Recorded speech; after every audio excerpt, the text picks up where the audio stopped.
Engkau baik dalam kehidupan kami. Kami mau mengatakan bahwa tujuan hidup kami adalah menjadi serupa dengan Kristus. Christ is enough for us. Terima kasih Bapak dalam nama Tuhan Yesus. Amin. Amin. Jemaat silakan duduk.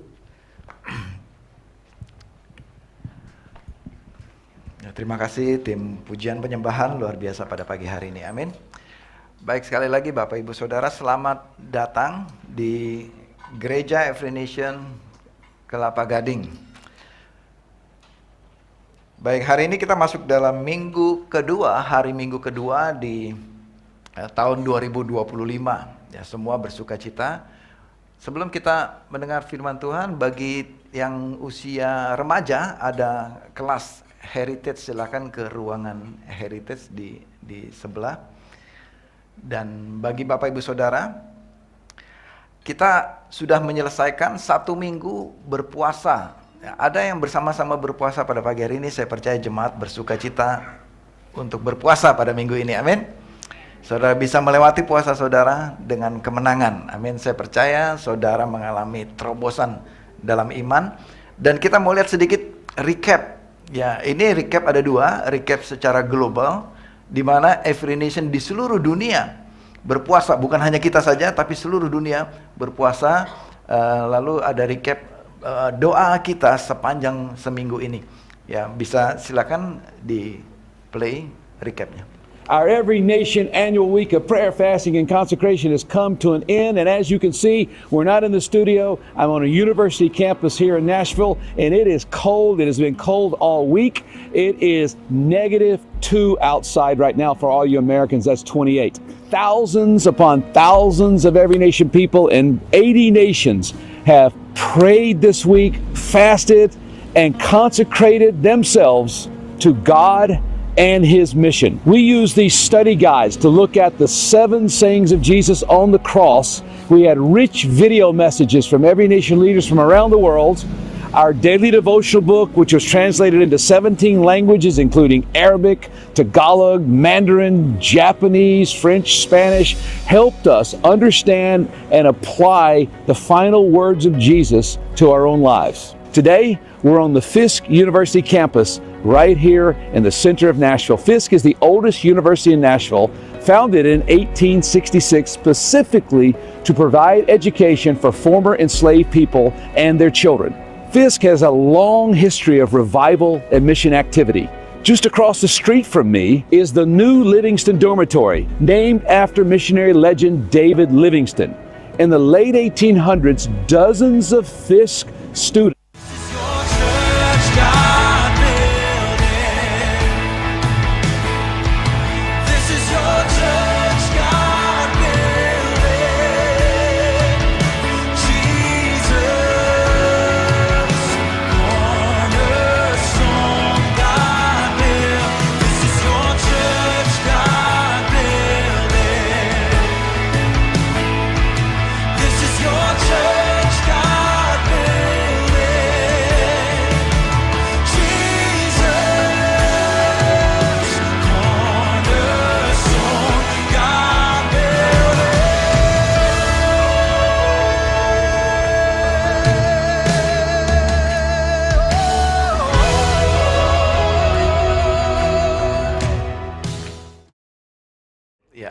Oke. Jadi tadi ada update dari Pastor Steve Murrell. Saya mohon maaf tidak sempat diberikan subtitle karena video ini baru kita terima kemarin ya dari Nashville ya. Jadi belum sempat di subtitle, tapi nanti kita akan kirim ke saudara melalui YouTube ya, link YouTube-nya ke saudara. Saudara bisa menyaksikan recapnya dengan YouTube yang sudah diberikan subtitle. Saudara terima video juga setiap hari devotion, amin. Saudara terima video devotion, bagus kalau saudara ulang lagi video dan saudara renungkan kembali, dan buku The Cross yang saudara sudah punya untuk dibaca kembali.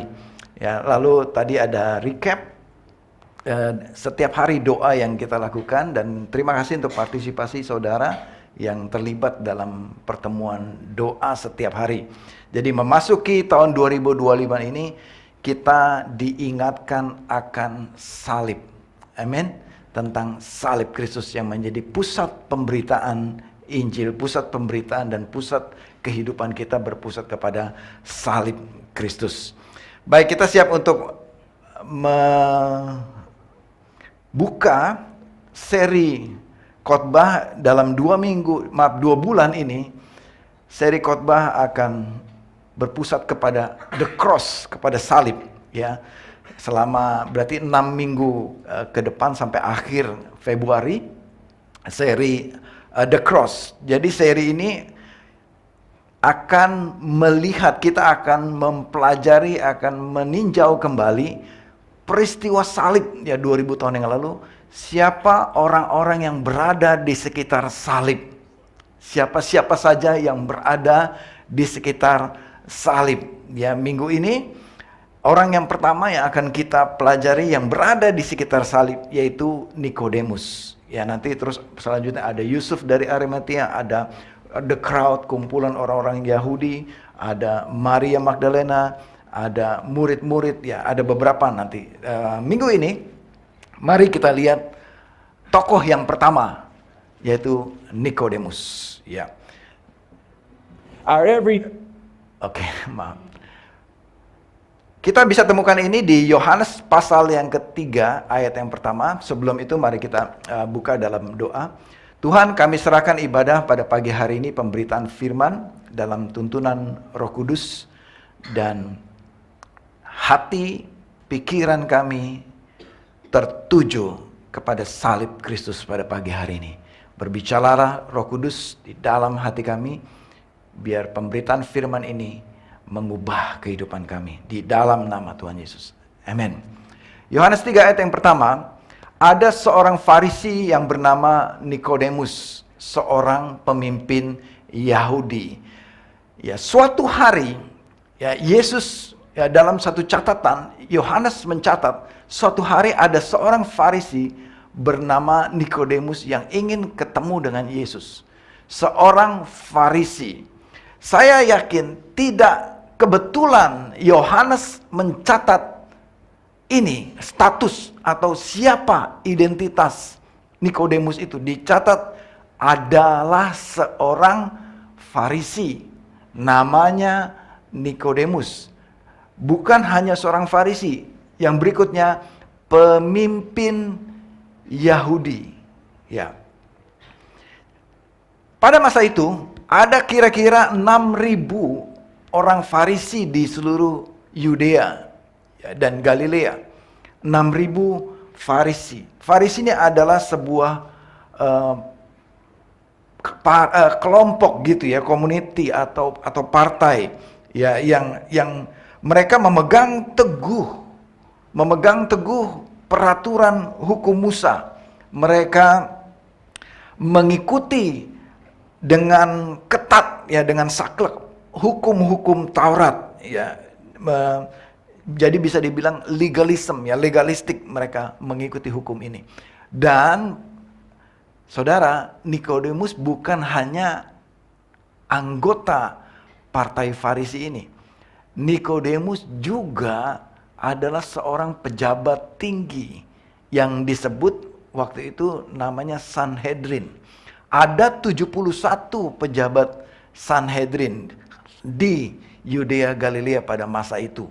Ya, jadi ini dulu kan dijajah oleh Romawi, berlaku memang secara politik hukum Romawi. Tapi bagi penduduk Yerusalem, bagi orang Yahudi berlaku juga adat Yahudi, dan inilah yang dikelola ya oleh Sanhedrin atau dikuasai oleh Sanhedrin, atau bisa saya mungkin semacam lembaga pemerintahan gitulah ya, bukan yang resmi karena waktu itu dijajah oleh Romawi. Ya, jadi Sanhedrin ini dia yang mereka ini kayak senat atau MPR gitu yang membuat keputusan sebagai legislatif, yang juga melaksanakan keputusan atau menegakkan peraturan itu, dan juga yang mengadili kalau ada pelanggaran. Jadi ini lembaga yang super power gitu, yang berkuasa sekali Sanhedrin ini. Ya, bisa mengadili dengan hukum adat Yahudi. Nah, jadi saudara ada bayangan siapa Nikodemus itu? Ya, sudah orang Farisi, Sanhedrin pula. yang berkuasa ini. Ya, itulah gambaran akan Nikodemus. Ya, latar belakang dan siapa dia. Nah, namun saudara, dalam satu peristiwa ini digambarkan bagaimana suasana hati Nikodemus ini. Secara kehidupan Nikodemus ini sudah cukup secara keuangan, jabatan, kepintaran, kepandaian, harta, semua Nikodemus nggak ada kurang kalau lihat dari latar belakang ini. Secara pengetahuan sudah pasti dia ahli Taurat. Seorang Farisi tidak ada yang tidak ahli. Semua orang Farisi hafal semua hukum Taurat, dan bukan hanya hafal, melakukan dengan taat semua perintah hukum-hukum Taurat dengan teliti. Ya, dilakukan oleh orang-orang Farisi ini. Jadi lulusan sekolah teologi terkenal, bahkan bisa jadi Sanhedrin. Pasti ini Nikodemus orang yang sangat-sangat pintar, capable, sangat penting bagi Yahudi pada masa itu. Tapi saudara, dari luarnya begitu, namun di dalam batin Nikodemus sendiri ada kekosongan di situ. Ada sesuatu yang kosong yang tidak bisa fulfill, tidak bisa dipenuhi. Ada satu pertanyaan, ada satu keingintahuan, ada satu kegelisahan dalam hatinya. Dia mau tahu kebenaran, dia mencari kebenaran. Oleh karena itu saya beri judul pada hari ini, From Curious to Convert. Dari curiosity, mencari kebenaran, keingintahuan Nikodemus dari awal. Dia pasti sudah menyaksikan, dia sudah melihat bagaimana track record Yesus, perjalanan Yesus dari Galilea sampai kepada Yerusalem, dan semua mujizat yang dilakukan oleh Yesus. Nikodemus sudah melihat dan menganalisa, dan timbul curiosity, keingintahuan, mencari kebenaran, siapa dia, kenapa bisa terjadi seperti ini, bagaimana dengan ilmu yang saya sudah pelajari selama ini. Nikodemus ingin tahu. Nah, mari kita lihat ayatnya, ayat kedua.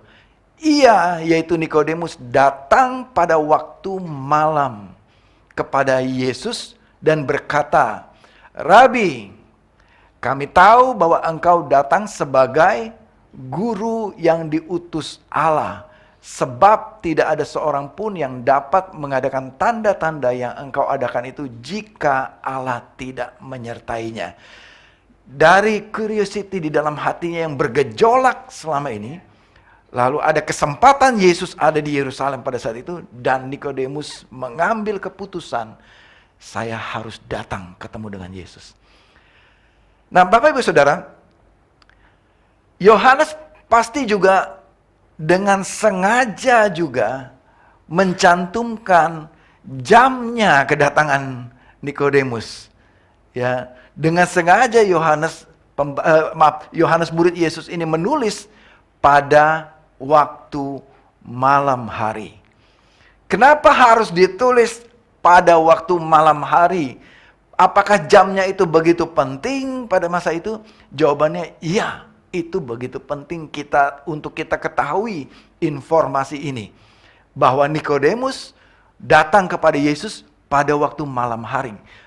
Pertanyaannya, ada apa dan kenapa itu penting? Jadi Bapak Ibu Saudara, berhubung dengan status dari Nikodemus tadi, tentunya bagi Nikodemus, dia tidak dengan gampang untuk berjumpa dengan satu tokoh yang kontroversi pada masa itu kan. Yesus kontroversial pada masa itu, membenturkan hukum Taurat. Ya, padahal Yesus pernah bilang dalam khotbah di bukit bahwa aku datang menggenapi hukum Taurat, bukan meniadakan hukum Taurat. Tapi buat Nikodemus untuk berjumpa dengan tokoh ini, dengan rabi ini yang dikatakan rabi pada saat itu beresiko tinggi buat Nikodemus. Resikonya sangat besar buat dia. Kalau orang Yahudi tahu sang Nikodemus, sang pemimpin agama Yahudi, sang pemimpin yang berkuasa mengadili bahkan perkara hukum Taurat, Yang menentukan ini dosa atau nggak dosa gitu. Mungkin kayak majelis ulamanya begitu, yang bisa menentukan ini hukum atau nggak dihukum. Dia datang kepada tokoh yang kontroversi ini. Jadi, kenapa Nikodemus datang pada malam hari? Tentunya, sebenarnya memang tidak tercatat kenapa, tapi bisa diperkirakan. Karena kedatangannya pada malam hari itu, berarti Nikodemus kira-kira tidak mau diketahui oleh banyak orang. Jadi perjumpaan ini adalah perjumpaan yang sembunyi-sembunyi. Perjumpaan yang tidak mau diketahui banyak orang. Jadi, dia datang pada malam hari. Dan ada informasi kedua yang kita perlu tahu. Pada saat setelah ketemu dengan Yesus, inilah yang Nikodemus ucapkan kepada Yesus. Rabi. Berarti Nikodemus mengakui Yesus ini Rabi, yaitu guru. Kami tahu. Nah, bicara kami, berarti bukan Nikodemus sendiri. Mungkin pada saat itu kelihatannya bukan Nikodemus sendiri. Berarti ada beberapa kelompok Farisi yang sudah kasak-kusuk berbicara, ini siapa ya Yesus ya? Mungkinkah ini betul-betul Nabi atau Mesias yang diutus dari surga? Apa ini Mesias yang dibicarakan di dalam kitab Yesaya? Bicara kami di sini, sudah ada beberapa Farisi yang sudah membicarakan pasti. Beberapa. Nanti belakangan kita baru tahu. Ada Yusuf dari Arimatea juga. Nanti itu minggu depan ya. Ini kita bicara Nikodemus dulu. Tapi dari kami beberapa itu yang memberanikan diri. Pengen tahu. Datang aja langsung ke sumbernya. Yaitu Nikodemus. Nikodemus pasti sudah bergejolak dalam hatinya. Ini bisa jadi ini betul ini Mesias yang dinubuatkan oleh Yesaya. Ini nada tampak-tampaknya seperti itu nubuatannya. Ini bisa jadi ini Mesias. Maka dia bertanya kepada Yesus, Guru, berarti ini pernyataan iman. Percayanya Nikodemus, aku percaya bahwa engkau datang sebagai guru yang diutus oleh Allah.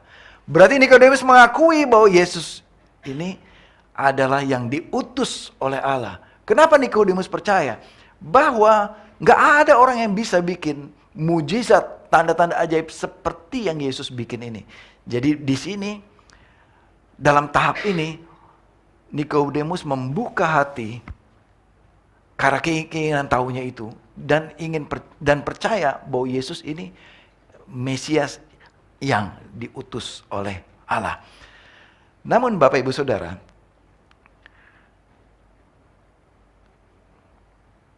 tindakan Nikodemus ini ya masih tindakan yang sembunyi-sembunyi. Ya, tindakan yang sembunyi-sembunyi. Jadi dia belum berani proklamirkan imannya, percayanya kepada umum. Dia masih sembunyi-sembunyi. Namun dia telah menunjukkan kerendahan hati untuk mencari kebenaran itu. Di samping siapa status dia sesungguhnya. Orang Yahudi sudah pasti merasa orang Farisi paling benar. Tapi dia merasa saya bukan paling benar. Pasti ada kebenaran. Dan saya mau cari tahu kebenaran itu. Nikodemus dalam gejolak hatinya mencari kebenaran. Dia merendahkan hati datang kepada Yesus. Dan tindakan Nikodemus dari awal curiosity-nya ini, dia memberanikan diri. Walaupun ini beresiko, pertaruhannya adalah jabatannya dia. Tapi dia, walaupun masih sembunyi-sembunyi, ini juga sudah nekat ketemu dengan Yesus. Begitu. Bapak Ibu Saudara. Tindakan ini adalah tindakan berbahaya buat Nikodemus. Ya, bisa-bisa dia yang dirajam, dihukum mati. Ya, karena pengkhianatannya kepada Farisi, kepada Sanhedrin. Tapi dia mengambil resiko itu. Ini tindakan Nikodemus yang pertama, ya awal ya, atas curiosity-nya, atas keinginan tahuannya. Nah, ya ini kira-kira ya, saya ambil dari film Gospel of John. Berikutnya, ketika Nikodemus berbicara ini, by the way saudara, tadi itu Nikodemus bukan bertanya. Ya kan? Yang ayat 2 tadi Nikodemus bukan bertanya. Itu apa? Itu pernyataan, bukan pertanyaan. Guru, aku tahu engkau datang dari Allah, sebab engkau melakukan tanda-tanda ajaib dan mujizat. Nah, perhatikan ini Bapak Ibu Saudara. Yesus, ya, by the way, memang kita nggak tahu keseluruhan percakapannya mereka berdua yang ini ya. Nggak direkam pada masa itu, ya kan? Tapi kira-kira Yohanes mengambil kesimpulannya percakapannya. Tapi dari pernyataan Nikodemus tadi, respon Yesus bukan begini. Perhatikan Bapak Ibu Saudara. Oh ya, memang saya diutus oleh Allah, sambil gini-gini janggutnya gitu kan. Atau oh iya, terus apa lagi? Apalagi puji saya terus. Yesus tidak lakukan begitu. Bukan itu respon jawaban Yesus. Nah, apa respon Yesus terhadap pernyataan dari Nikodemus tadi? Yesus menjawab begini. Terus Yesus menjawab, padahal Nikodemus tidak bertanya. Tapi Yesus menjawab, artinya jawaban Yesus inilah yang terpenting. Ya, bukan soal pujian Nikodemus tadi, tapi yang penting ini nih, Nikodemus dengar baik-baik. Ya kira-kira begitu ya cara ngomongnya, kira-kira itu gayanya saya aja. Dengar baik-baik, kira-kira ini yang paling penting Nikodemus, yaitu apa? Sesungguhnya, dalam terjemahan bahasa Yunaninya, truly, amen, amen, 2 kali diulang. Sesungguhnya, bahwa aku berkata kepadamu, jika seorang tidak dilahirkan kembali, ia tidak dapat melihat kerajaan Allah.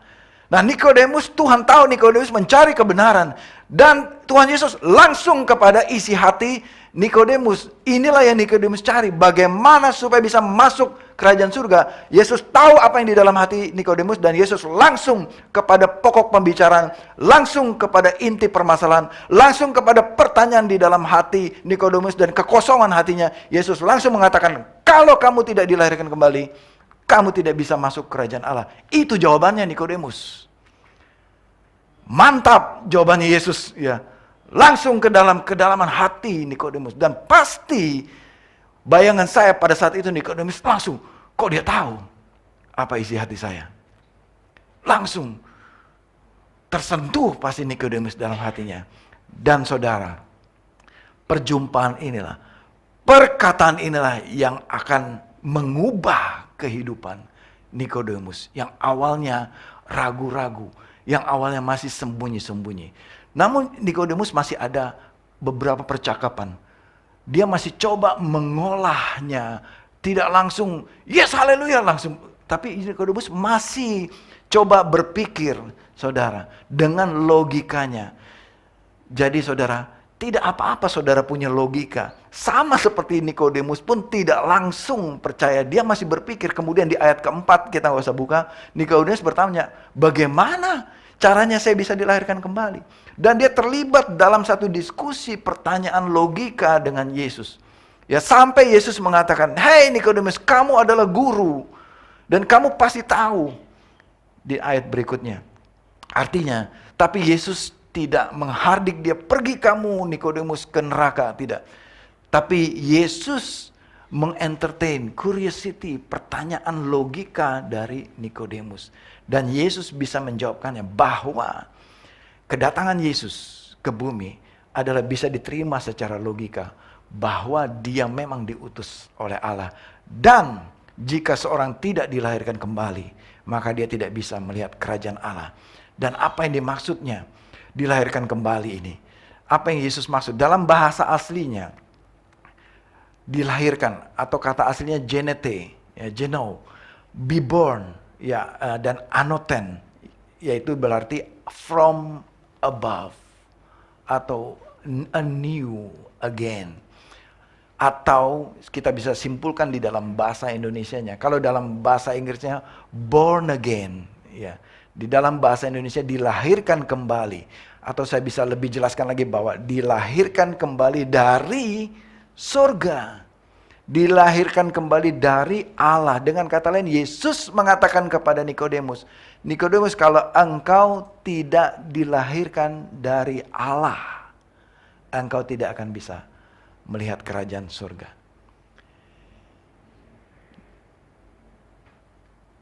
2 Korintus 5 ayat 17. Jadi, siapa yang ada di dalam Kristus, ia adalah ciptaan baru. Yang lama sudah berlalu, sesungguhnya yang baru sudah datang. Jadi Bapak Ibu Saudara, apa yang Yesus coba katakan kepada Nikodemus? Kalau manusia tidak diciptakan kembali, manusia tidak diubahkan kembali, kalau manusia tidak lahir dari Allah, tidak bisa masuk ke dalam kerajaan surga. Ketika kita dilahirkan, kita di dalam Kristus, kita menjadi ciptaan yang baru. Apa artinya? Berarti manusia lama kita dengan segala dosanya itu sudah berlalu dan itu harus ditinggalkan. Dan kita hidup dengan hidup yang baru. Itulah lahir kembali. Itulah born again. Itulah lahir baru. Itulah titik awal kekristenan saudara. Saudara dan saya harus dilahirkan kembali. Artinya saudara dan saya harus di dalam Kristus. Ya, bagaimana kita dilahirkan kembali? Dengan bertobat dari dosa-dosa kita. Itu yang namanya kelahiran kembali. Itu yang Yesus maksudkan kepada Nikodemus. Bertobatlah dari kehidupan lamamu, dari ketidakpercayaan kamu, dari segala dosa-dosamu, dan percayalah kepada Yesus. Bahwa Yesuslah yang menyelamatkan, bahwa hanya dengan kasih karunia, dengan anugerah, bukan dengan perbuatan baik. Amin saudara. Itulah kelahiran kembali. Itulah menjadi ciptaan yang baru. Nah, itulah perjumpaan Nikodemus dengan Yesus, yang kemudian dari ayat ini kita masuk kepada ayat 16. Yohanes 3 ayat 16. Ini saudara sudah pasti harus tahu ayat ini. Dan ayat inilah yang menjadi ayat yang kita pakai untuk pemberitaan Injil. Ayat ini, kata-kata ini yang Yesus ucapkan kepada Nikodemus, yaitu apa? Karena begitu besar kasih Allah akan dunia ini. Ya, maka Allah mengutus anaknya yang tunggal, yaitu Yesus Kristus, supaya barang siapa yang percaya kepadanya tidak binasa, melainkan beroleh hidup yang kekal. Ini intinya kekristenan. Ini inti dari kekristenan. Ini inti pemberitaan Yesus. Ini adalah pusat, inti, kesimpulan, dan intisari dari kedatangan Kristus dan berita Injil ini, yaitu karena begitu besar kasih Allah kepada kita. Amin saudara. Karena begitu besar kasih Tuhan kepada kita. Dan barang siapa yang percaya tidak binasa. Kuncinya adalah percaya dengan iman. Bukan perbuatan baik kita, tapi percaya kepada Yesus. Itulah yang diberitakan oleh Yesus kepada Nikodemus. Setelah pemberitaan ini, rupanya kita mau melihat buktinya. Jadi saudara, Nikodemus ini hanya dicatat di kitab Yohanes, Injil Yohanes, dan hanya ada 3 kali dikutip di dalam Injil Yohanes. Yang pertama tadi di pasal ketiga, ya, peristiwa, maksudnya 3 peristiwa ya. Peristiwa kedua adalah waktu Yesus diadili. Jadi saudara, Yesus pernah diadili di Sanhedrin. Yohanes 17. Dan ada 1 orang anggota Sanhedrin yang membela Yesus pada saat itu. Yaitu siapa? Nikodemus. Yohanes 7 ayat 51-52. Yesus ketika itu ditangkap oleh anggota-anggota Sanhedrin, lalu diadili. Kira-kira di pengadilan agama gitu ya, atau pengadilan adat istiadat Yahudi. Dan hanya 1 Nikodemus yang mengatakan, apakah kita boleh, apakah hukum Taurat? Jadi Nikodemus pun mengingatkan, di hukum Taurat pun tertulis, apakah kita dalam hukum Taurat boleh mengadili, menghukum orang sebelum mendengar kesaksian dia dulu? Lalu orang Sanhedrin yang lain agak marah kepada Nikodemus. Jangan-jangan kamu juga pengikutnya, kata yang lain, berasal dari Galilea. Gitu. Berarti benar, di saat itu iman dari Nikodemus mulai bertumbuh dan dia mulai membela Yesus. Berarti dia mulai ada di pihak Yesus dan dia mulai menjadi murid Yesus. Jadi saudara, ada pertumbuhan dari pertama curiosity, dari pertama Nikodemus takut-takut dan dan tidak berani menyatakan imannya. Kemudian Nikodemus mulai berani membela Yesus di hadapan Sanhedrin yang lain.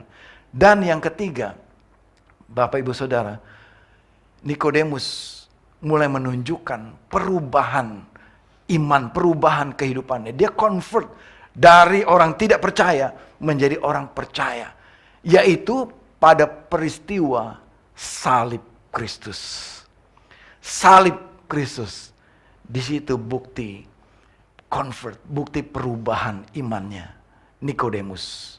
Disinilah pertama kali Nikodemus berani menyatakan secara terbuka di depan umum siapa dia. Selain dia anggota Sanhedrin, disitulah dia menyatakan dia adalah pengikut Yesus, murid Yesus. Ya, di Yohanes 19 ayat 39.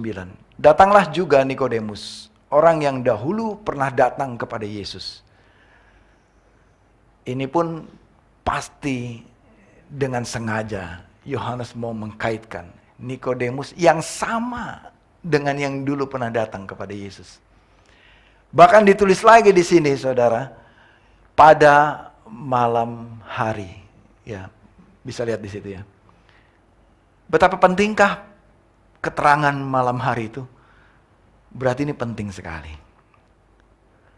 Penting sekali untuk kita ketahui. Seorang Nikodemus yang penuh logika, yang mempertaruhkan jabatannya, yang pada malam-malam dia datang, yang beresiko buat dia. Nikodemus yang awalnya tidak langsung dia berubah, langsung dia proclaim, declare imannya. Dia masih sembunyi-sembunyi. Tetapi ketika Yesus naik di kayu salib, salib menjadi kekuatan bagi Nikodemus. Salib merubah seluruh tatanan pikiran dan sistem kepercayaan Nikodemus. Dia betul-betul kali ini 100% percaya. Karena apa yang dia lakukan? Dari tindakannya kita tahu, ia membawa campuran minyak mur atau mir ya, dengan minyak gaharu, kira-kira 30 kg beratnya. Ini saya ambil dari terjemahan baru edisi kedua. 30 kg. Kalau terjemahan lama 50 kati. Betul ya, di Alkitab saudara. 30 kg beratnya. Mereka mengambil mayat Yesus, mengafaninya dengan kain linen dan membubuhinya dengan rempah-rempah menurut adat istiadat Yahudi bila menguburkan mayat. Bapak Ibu Saudara, 30 kg mur dan gaharu. Saya hitung. Saya beli minyak mir aja ya 50 mili, 30 mili itu harganya 500.000. Ya kan? Minyak mir itu mahal, Saudara. Itu minyak yang berkhasiat tinggi. Dan gaharu. Ini mahal sekali. Bayangkan 30 kg. Kira-kira aja ini hitung kasar ya, hitung kasar. Saya hitung-hitung 30 kg ini. Total ini minyak mir dan gaharu kira-kira itu harganya adalah 1,5 miliar. Itu saya hitung kira-kira. Untuk pemakaman Yesus. Itu baru minyaknya, belum rempah-rempah lagi yang di sini dibilang. Ada lagi rempah-rempah lain yang tidak tertulis dan kain linennya. Nah, jadi saudara, ini sedang tambahan informasi. Pada zaman Romawi, mayat yang dihukum mati di kayu salib, informasi bagi saudara, bahwa mayat itu yang disalib biasanya dibiarkan membusuk di kayu. Lalu nanti sudah membusuk dia, tulang-tulangnya akan rontok jatuh ke belakang. Ya, makanya bukit itu disebut apa? Bukit Tengkorak, karena banyak tengkorak di salib itu. Banyak tengkorak, kepala tengkorak. Seperti korban genosida begitu. Tapi saudara, terhadap mayat Yesus, tubuh Kristus yang sudah mati ini, siapa yang take care, yang menurunkan tubuh Yesus ini? Ada dua. Yaitu siapa?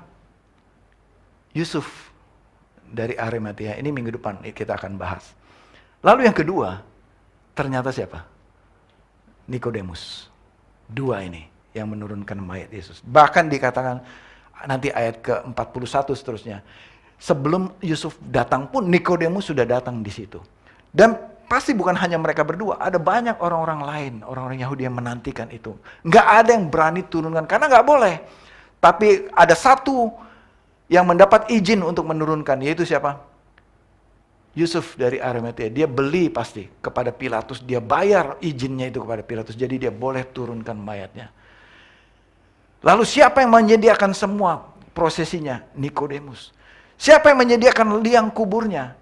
Yusuf dari Arimatea. Jadi total penguburan itu berapa miliar yang disediakan oleh dua orang ini. Dan ketahuilah siapa dua orang ini, saudara. Dua-duanya adalah orang Farisi. Dua-duanya orang Farisi. Di mana 12 muridnya itu? 11 lah, di luar dari siapa? Yudas. Di mana yang 11 itu? Nggak ada yang di situ, saudara. Tidak ada yang berani bertindak. Semuanya imannya runtuh. Semuanya gelisah dan galau hati dan kacau hatinya. Bahkan satu Petrus pergi ninggalin dia. Dan yang lain tidak tertulis, nggak tahu di mana. Ya, tapi saya bisa percaya mungkin ada di sekitar situ dan nggak berani bikin apa-apa. Tapi ada dua yang berani, Yusuf dan Nikodemus. Saudara, kita lihat ada perubahan Nikodemus. Dari orang Farisi yang menentang Yesus, kemudian dia bertanya-tanya tentang Yesus, kemudian dia membela Yesus, kemudian dialah yang memberi penghormatan terakhir kepada jenazah Yesus dan menguburkan dengan layak, dikatakan di situ, menurut adat istiadat orang Yahudi, dengan biaya pemakaman yang sangat mahal pada masa itu dan sangat layak, selayaknya seorang raja. Mungkin Nikodemus menutup perjalanan iman ini dengan menghormati Kristus. Dan saya cari catatan sejarah di gereja-gereja pada awal-awal abad pertama dan kedua, menghormati Nikodemus sebagai saint, diangkat sebagai saint, sebagai orang kudus. Pasti Nikodemus setelah itu memberitakan firman. Dia convert, dia menjadi murid Yesus. Amin, saudara.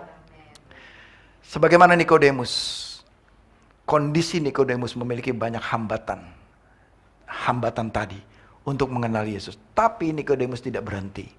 Dia terus mencari Yesus. Hari ini, apa hambatan saudara dalam mengenal Yesus? Apakah saudara mau terobos itu walaupun penuh resiko seperti Nikodemus? Saudara, seperti Nikodemus, perjalanan iman kita seringkali mungkin juga perlu waktu untuk bertumbuh. It's okay kalau saudara penuh logika, penuh pertanyaan, sama kayak Nikodemus juga. Dia mau tahu dengan logikanya dia. Tapi Tuhan bisa menghadapi saat encounter, berjumpa dengan Kristus di salib. Salib Kristus mengubahkan Nikodemus. Saya tutup dengan ini, saudara bisa renungkan. Ya, teladan apa yang saudara bisa ambil dari Nikodemus? Salib mengubah Nikodemus. Salah satu yang tercatat di Alkitab, orang yang dijumpai di hari-hari terakhir di salib Kristus adalah Nikodemus. Ya. Teladan apa yang kita bisa ambil? Yang pertama, come to Jesus. Saat engkau punya masalah, saat engkau punya keingintahuan, curiosity, kau punya hambatan, datang saja. Walaupun banyak hambatan. Yang kedua, responi perkataan Yesus. Respon akan firman Tuhan yang ada. Jangan menjauh dari firman, tapi meresponi firman. Yang ketiga, ini yang Nikodemus lakukan. Dia mendemonstrasikan imannya. Dia mendeklarasikan imannya. Ini juga untuk saudara. Deklarasikan iman saudara. Jangan lagi sembunyi-sembunyi seperti Nikodemus. Come to the cross. Dan demonstrasikan iman saudara. Biarkan publik tahu siapa saudara. Amin. Sebagaimana Nikodemus akhirnya membuka kedoknya dan membiarkan orang Farisi tahu siapa saya. Saya adalah murid Kristus. Amin. Mari kita tutup kepala. Tundukkan kepala dan kita tutup mata kita. Dan kita datang kepada Kristus pada pagi hari ini. Kami mengucap syukur Tuhan untuk salib Kristus. Teladan Nikodemus, orang yang berada di sekitar salib Kristus. Biarlah ini menjadi teladan bagi kami. Siapapun kami di tempat ini, kami mau datang kepada Kristus. Kami mau datang kepada salib. Jika ada hambatan dalam kami mengenal Kristus, kami mau belajar dari Nikodemus untuk terus menerobos dan terus datang kepada Kristus. Pagi ini Bapak Ibu Saudara, kita akan menutup juga minggu berpuasa dengan perjamuan kudus. Dan kita membuka seri The Cross ini juga dengan perjamuan kudus. Biarlah melalui perjamuan ini kita mengingat salib Kristus yang menjadi pusat pemberitaan,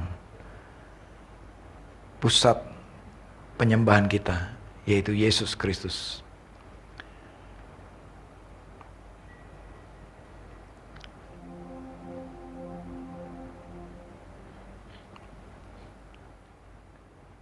Bagi Bapak Ibu Saudara di tempat ini, sebelum kita melakukan perjamuan kudus, baik yang di tempat ini maupun yang melalui Zoom, saudara yang belum pernah atau saudara masih seperti Nikodemus, ragu-ragu atau masih sembunyi-sembunyi, atau saudara masih belum menyatakan imanmu, percaya kepada Yesus, pagi ini saya mau mengajak saudara, mari datang kepada Yesus dan percaya kepada Yesus. Maka Dia akan mengubahkan kehidupanmu. Jika itu saudara secara pribadi, saudara sedang mencari kebenaran, saudara sedang mencari kebenaran, pagi ini kebenaran telah diberitakan bahwa saudara harus dilahirkan kembali. Saudara harus percaya kepada Yesus untuk diselamatkan. Jika itu saudara boleh taruh tanganmu di dadamu dan ikut berdoa bersama dengan saya. Tuhan Yesus, hari ini saya percaya pemberitaan Injil, pemberitaan firman-Mu, dan saya mau percaya perkataan Yesus di kayu salib, dan saya mau terima Yesus menjadi Tuhan dalam hidup saya. Dan saya percaya bahwa Yesus datang diutus oleh Allah, dan Yesus adalah Allah itu sendiri. Dan mulai hari ini saya mau menyatakan, dengan berani menyatakan, bahkan di depan umum, bahkan kepada teman-teman saya, bahwa saya adalah murid Yesus. Terima kasih Tuhan, di dalam nama Tuhan Yesus Kristus. We're so amazed akan salib Kristus pada pagi hari ini.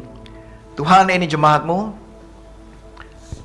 dan kami memuji akan kebesaran-Mu, dan biar salib Kristus akan mengconvert kami, akan mentransform kami menjadi serupa dengan Kristus day by day, hari demi hari, dan kami terus diubahkan menjadi serupa dengan gambar-Mu Tuhan, menjadi serupa dengan your image Lord.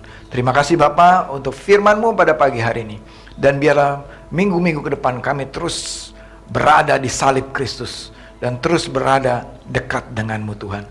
Dalam nama Tuhan Yesus kami bersyukur. Jemaat yang dikasihi Tuhan, pulanglah dengan berkat damai sejahtera, kasih karunia dari Allah Bapa, Tuhan kita Yesus Kristus, dari Allah Roh Kudus. Dan terimalah berkat Tuhan. Tuhan memberkati engkau dan melindungi engkau. Tuhan menyinari engkau dengan wajahnya dan memberikan engkau kasih karunia. Dan Tuhan menghadapkan wajahnya kepadamu dan memberikan engkau damai sejahtera mulai hari ini sampai Kristus datang kedua kalinya. Di dalam nama Tuhan Yesus Kristus. Semua jemaat yang percaya menerima berkat ini dengan iman katakan bersama-sama, amin. Amin. Amin.